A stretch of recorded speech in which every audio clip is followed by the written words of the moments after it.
င်္ဂလာပါရှင်ဒီတစ်ခေါက် pick up ပိုင်းလေးကတော့သင်ရဲ့ right person အကြောင်းကို reading လုပ်ပေးသွားမှာဖြစ်ပါတယ်ကိုနဲ့စိတ်သဘောထားချင်းတိုက်ဆိုင်တဲ့သူကိုကိုတကယ်ချစ်မဲ့သူကိုရဲ့ဖူးစာရှင်ကဘယ်လိုလူမျိုးလဲပေါ့နော်ဘယ်လို energy မျိုးရှိလဲဘယ်လို personality မျိုးရှိလဲဘယ်လိုကိုယ်ကိုယ်သွေးမျိုးလဲပေါ့နော်ဆိုတာကိုကြည့်ပေးမယ်နော်ဆိုတော့အခုပြထားတဲ့ပုံတကား၃ချက်ထဲကနေပြီးတော့ကိုဝင်လိုက်လို့ရှိရင်ကိုစိတ်ကိုလုံခြုံမှုနှွေးထွေးမှုပေးနိုင်မယ်လို့စိတ်ထဲကခံစားရတယ်ကိုဆွဲဆောင်နေတဲ့တကားတစ်ချက်ကိုဖွင့်ကြည့်လိုက်ပါနော်ကဲရွေးပြီးပြီဆိုရင်ပိုင်ဝမ်းလေးတွေကိုအရင်ကြည့်လိုက်ရအောင်နော်ပိုင်ဝမ်းလေးမင်္ဂလာပါရှင်ပိုင်ဝမ်းလေးတွေရွေးချယ်ထားတဲ့ပုံလေးက right person ကဘယ်လိုလူမျိုးဖြစ်မလဲသူ့ရဲ့ energy လေးကို check ကြည့်အောင်နော်ကက်လေးတွေကKing of Cup ရဲ့ Temperance Six of Pentacles the Hierophant ပိုင်ဝမ်းလေးတွေရဲ့ right person energy ကလေသူကကျင်နာတတ်တယ်ပြီးတော့စိတ်ပိုင်းဆိုင်ရာအရာပေါ့နော်ရင့်ကျက်နေတဲ့သူမျိုးတဲ့သူရဲ့ personality ပေါ့သူရဲ့ကိုယ်ရည်ကိုယ်သွေးကKing of Cup မို့လို့သူကစိတ်ရှည်တယ်လူတယောက်ကိုချစ်မယ်ဆိုရင်ပပြက်ပြက်မဟုတ်ဘဲနဲ့အလေးနဲ့ထားပြီးတော့ချစ်တတ်တဲ့သူပြီးရင်စိတ်ပိုင်းဆိုင်ရာအရာလည်းတည်ငြိမ်ရင့်ကျက်နေတဲ့သူမျိုးလိုမြင်တယ်သူ့နာရောက်သွားရင်ပေါ့လေကိုကသူ့စီကနေပြီးတော့တည်ငြိမ်နေလုံခြုံနေအဲ့လိုမျိုးခံစားချက်မျိုးပေါ့နော်သူနားနေရရင်ကိုကလုံခြုံစိတ်ချပြီးတော့သူကကို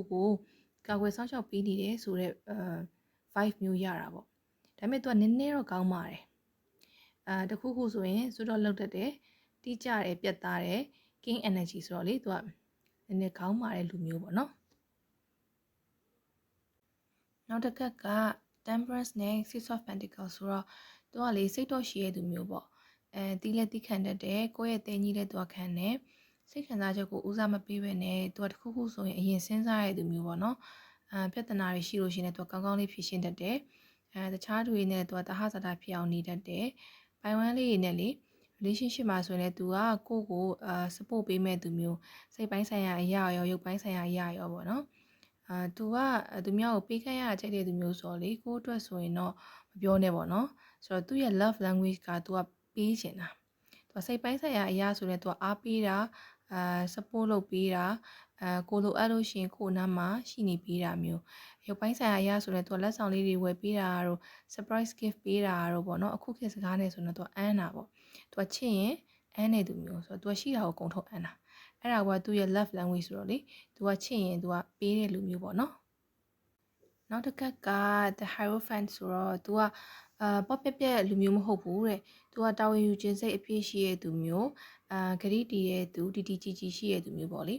ဆိုတော့ကိုကိုကောင်းကောင်းလေး view design နဲ့လိုအပ်တာဖြည့်ဆည်းပေးပြီးတော့ချစ်ပေးမဲ့သူမျိုးလို့မြင်တယ်အပျော်တွဲတာရဲ့ဘာတွေသူသိစိတ်ဝင်စားဘူးrelationship ရှိနေပြီးတော့နောက်တစ်ယောက်ကိုသွားပြီးတော့ flat တာတို့ဘာလို့သူမှမရှိဘူးပေါ့နော်သူကအတီးတခြားဆက်ဆံရေးမျိုးကိုသူကလိုချင်တာအဲ့လိုမျိုးပဲသူကစိတ်ဝင်စားတာပေါ့ဆိုတော့ခြုံပြီးပြောရရင်တော့လေသူ့ရဲ့ energy ကking energy ဆိုတော့ကိုကိုအဖေတယောက်လို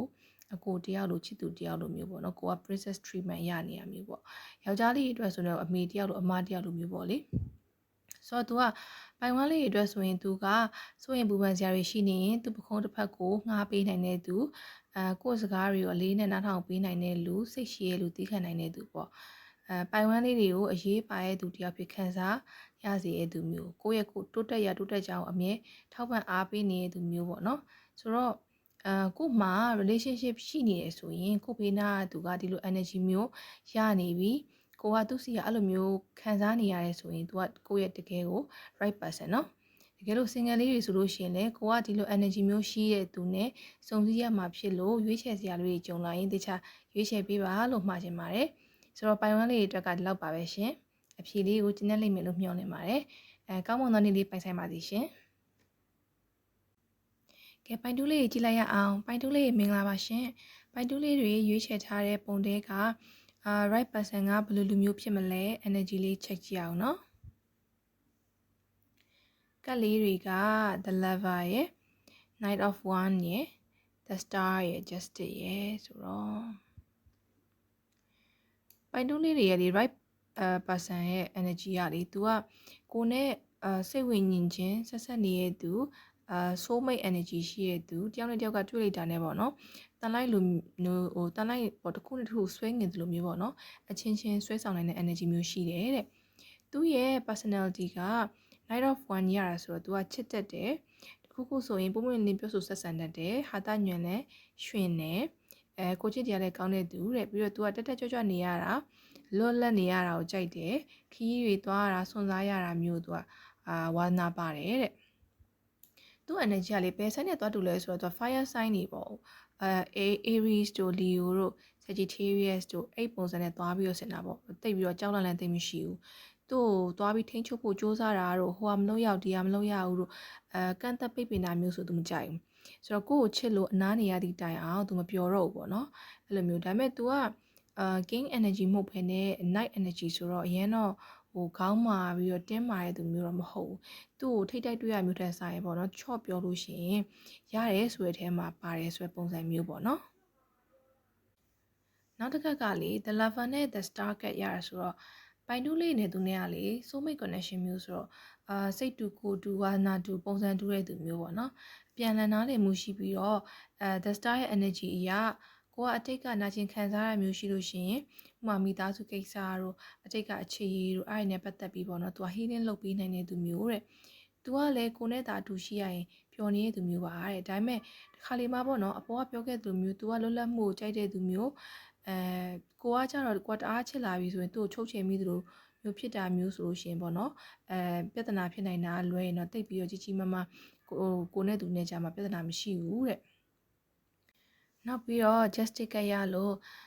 သူကတမတ်ကြတဲ့သူမျှတတတွေးပေးတတ်တဲ့သူနောက်တစ်ခုကသူနဲ့ကိုနဲ့ချစ်ချင်းကညီမျှနေရမျိုးပေါ့ဘယ်လိုပြောရမလဲဟိုကတယောက်တယောက်ကသူကတော့ပိုချစ်တယ်ငါကတော့ပိုချစ်တယ်အဲ့လိုမျိုးမဟုတ်ဘဲနဲ့နှစ်ယောက်စလုံးကတဲ့တယောက်တယောက်ညီတူမျှတူချစ်တာမျိုးပေါ့နော်တခါလေကိုကအရန်ချစ်တာတဲ့အခါမျိုးတွေမှာတစ်ဖက်လူကိုသွားပြီးတော့သူကငါ့ကိုလည်းမချစ်ဘူးလို့ငါ့ကိုအချိန်မပေးဘူးလို့ဖြစ်ထားတယ်ပေါ့နော်အဲ့လိုမျိုးတွေခံစားချက်လေးဝင်တတ်တယ်ပေါ့အနည်းနဲ့အများပေါ့လေအဲ့လိုအခါမျိုးများဆိုလို့ရှိရင်ဒီကပြောချင်တာကသူ့ဘက်ကိုယ့်ဘက်ကိုမျှတွေးပေးပါတဲ့ပေါ်မှာပြောခဲ့သလိုမျိုးသူကစွန့်စားရကြတဲ့ခီးသွားရကြတဲ့လွတ်လပ်နေရကြတဲ့သူမျိုးဆိုတော့ကိုယ်ကိုမချစ်လို့မဟုတ်ဘဲနဲ့သူဝါနာပါတာလောက်တာမျိုးတို့သူ့အတွက်ကိုယ်ပိုင်ချိန်ပေးတာမျိုးပေါ့နော်သူ့ဘက်ကိုယ့်ဘက်ကိုအမြတ်တတွေးပေးဖို့သူကမျှော်လင့်ပါတယ်တဲ့တခုသတိထားမှာလေဒီကက်ရဲ့သဘောကကောင်းတာလုပ်ရင်ကောင်းတာရမယ်မကောင်းတာလုပ်ရင်မကောင်းတာရမယ်ဆိုပြီးတော့သဘောတရားလေးပါတာမို့လို့ပိုင်တူးလေးနဲ့သူနဲ့ဆက်ဆံရေးမှာတစ်ဖက်ဆောင်နေဖြစ်သွားတာမျိုးဆိုရင်တော့မကောင်းဘူးပေါ့နော်အဲ့ဒါလေးကိုအချိန်မီသိပြီးတော့ပြပြင်နိုင်တယ်ဆိုရင်သူနဲ့ကိုနေရရရှိသွားလို့ရတဲ့ဆက်ဆံရေးမျိုးလက်ထပ်ဖို့အထိပါတိုင်ပင်နိုင်တာအစီအစဉ်ဆွဲတာမျိုးထိပါဖြစ်နိုင်ပါတယ်တဲ့ခြုံပြီးပြောရရင်တော့လေသူနဲ့ကိုနဲ့ကsoulmate connection ရှိတယ်စိတ်ချင်းနဲ့ဆက်ဆက်နေတာမျိုးစိတ်တူကိုယ်တူသဘောထားချင်းတိုက်ဆိုင်ပြီးတော့တခုခုဆိုရင်အထွေအထူးကိုညှိနှိုင်းစရာမလိုဘူးပေါ့နော်ကိုနဲ့အတူတူရှိနေရပြီဆိုတဲ့သူမျိုးဆိုတော့ကို့မှာက relationship ရှိတယ်ဆိုရင်ကိုဘေးနာကသူစီကဒီလို energy မျိုးရတယ်အဲ့လိုမျိုးကိုကခံစားရတယ်ဆိုရင်သူကကိုယ့်ရဲ့ right person เนาะ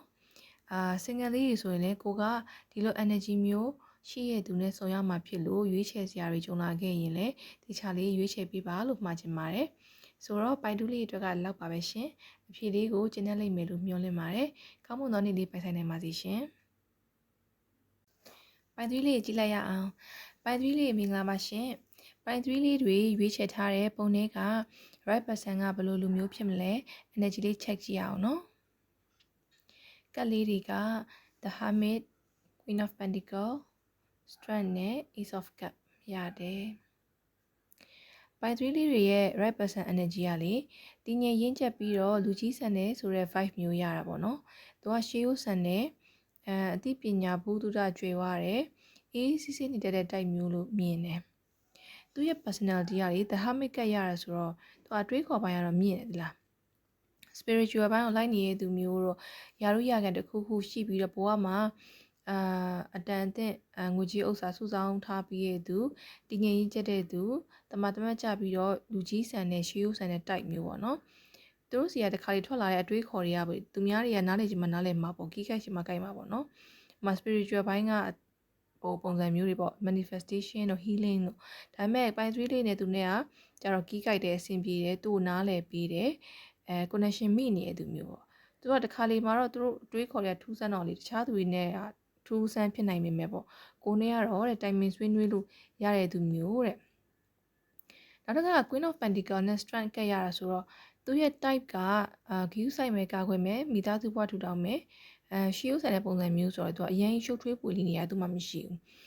Queen of Pentacles ဆိုတော့သူကအလုပ်စူးစမ်းတယ်မိသားစုဦးဆောင်နိုင်တယ်မိသားစုဦးစားပေးရသူမျိုးပေါ့တာဝန်ယူမှုတာဝန်ခံမှုအပြည့်ရှိရသူဒါပေမဲ့သူနည်းနည်းတော့ချုပ်ချယ်တတ်တယ်ဒီလားလူကြီးဆန်တဲ့တည်ငြိမ်နေရင်းချက်တယ်ဆိုတာတစ်ပိုင်းအခြေရင်းမှာကြာတော့သူကဥတိုတတ်တယ်တဝင်တိုတတ်တယ်ဆိုမျိုးလူမျိုးဆိုတော့လေဟိုဟာမလို့ရအောင်လေဒီဟာမလို့ရအောင်ပေါ့နော်အဲ့လိုမျိုးချုပ်ချယ်ရမျိုးလေးတော့ရှိတာပေါ့အဲ့ဒီအတွက်နဲ့သူနဲ့ကိုကြားမှာစိတ်ရှုပ်ရတာမျိုးတွေကြောက်ကစားဖြစ်နိုင်တာမျိုးတွေရှိပေမဲ့တဲ့ကြီးမားမားတော့အဆင်မပြေဖြစ်စရာတော့မရှိဘူးပေါ့နော်ဒီမှာပြဿနာတော့မရှိဘူးပေါ့နောက်တစ်ခုက तू ကလိန်တာမကြိုက်ဘူးတခုခုသူ့လိန်မိထင်လို့ရှင် तू ထင်နှားသလို तू ကြားကျင်တဲ့အဖြေမရမချင်းပေါ့နော် तू မေးတဲ့သူမျိုးနည်းနည်းရေးတဲ့သူမျိုးပေါ့အဲ့ဒါမျိုးက तू ကသူ့ဘက်ကချစ်လို့ queue ဆိုင်လို့ဖြစ်တာမျိုးတဲ့သူစိတ်ဝင်စားရတဲ့သူဆိုတော့ရေးဖို့နေတာပေါ့နော်အဖက်တောင်မလုပ်ဘူးတဲ့ဆိုသူတို့ကအခုမြင်ခုကြိုက်တဲ့စားလို့ရှင်မိတ်ဆွေလိုမျိုးတငယ်ချင်းလိုမျိုးစကားပြောရင်ခင်မင်းရင်းထဲမှာသူချစ်လာတာမျိုးစိတ်ဝင်စားလာမျိုးဖြစ်လို့သူ့ရဲ့အချစ်ကတော့ခိုင်မြဲတယ်တဲ့ဟောရန်ချစ်မျိုးမဟုတ်ဘောနော်ခုတွေ့ခုကြိုက်ခုပြက်အဲ့လူစားမျိုးတွေမှာတော့သူမပါဘူးတဲ့နောက်တစ်ခါက Ace of Cups ဆိုတော့အခြေအနေနဲ့ပတ်သက်ရင်သူကလေသူခံစားချက်တွေသူအားနည်းချက်တွေတော်ရုံထုံးမပြတဲ့လူမျိုးပေါ့နော်ဒါပေမဲ့သူကကိုနဲ့ဆိုရင်တော့အရှိကိုရှိတိုင်းနေတတ်တဲ့ထုတ်ပြတတ်တယ်တဲ့သူရဲ့အထိမခံနိုင်တဲ့အပိုင်းတွေအားနည်းချက်တွေသူရဲ့ dark side တွေအစားပေါ့နော်သူကပြနိုင်တယ်ဘာလို့ဆိုတော့သူကကိုနဲ့နေရရင်တဲ့တောင့်တတာရှိတယ်အဲ့ဒါတွေသူထုတ်ပြဖို့သူဝင်မလေးဘူးတဲ့ကိုနဲ့မှပဲသူက healing ဖြစ်လာတဲ့ပုံစံမျိုးပေါ့နော်သူရဲ့ပုံစံအစစ်မှန်ကိုရှာတွေ့တာမျိုးလည်းဖြစ်နိုင်တယ်ကိုယ့်ပေါ်မှာလည်းစေနာရှိတယ်သူချစ်တယ်ဆိုတော့စကားနဲ့ပြောရမျိုးမဟုတ်ဘဲနဲ့အလုံးနဲ့သက်သေပြတဲ့သူမျိုးပေါ့နော်ပိုင်သွေးလေးကိုလည်းစိတ်ပိုင်းဆိုင်ရာအရာရောရုပ်ပိုင်းဆိုင်ရာအရာရောသူ့နားမှာနေရင်လုံခြုံမှုနှွေးထွေးမှုခံစားရအောင်လုပ်ပေးနိုင်တဲ့သူမျိုးတဲ့တခြားဘယ်ရည်နဲ့ရှင်ပေါ့နော်သူကကိုယ့်ပဲရွေးမဲ့သူမျိုးဆိုတော့ကို့မှာက relationship ရှိရဆိုရင်ကိုဘေးနာသူစီကဒီလို energy မျိုးရတယ်ကိုကအဲ့လိုမျိုးခံစားနေရတယ်ဆိုရင်သူကကိုရဲ့ right person ပါတဲ့single လေးတွေဆိုရင်လည်းကိုကဒီလို energy ရှိရသူမျိုးနဲ့ဆောင်ရမှာဖြစ်လို့ရွေးချယ်စရာတွေကြုံလာခဲ့ရင်ဒီချာလေးရွေးချယ်ပေးပါလို့မှာချင်ပါတယ်နော်ဆိုတော့ပိုင်သီးလေးအတွက်ကလည်းလောက်ပါပဲရှင်ဖြေလေးကိုကျင်းနေလိမ့်မယ်လို့မျှော်လင့်ပါတယ်ကောင်းမွန်သောနေ့လေးပိုင်ဆိုင်နိုင်ပါစေရှင်အားလုံးပဲနောက် reading မှာပြန်တွေ့ကြမယ်နော်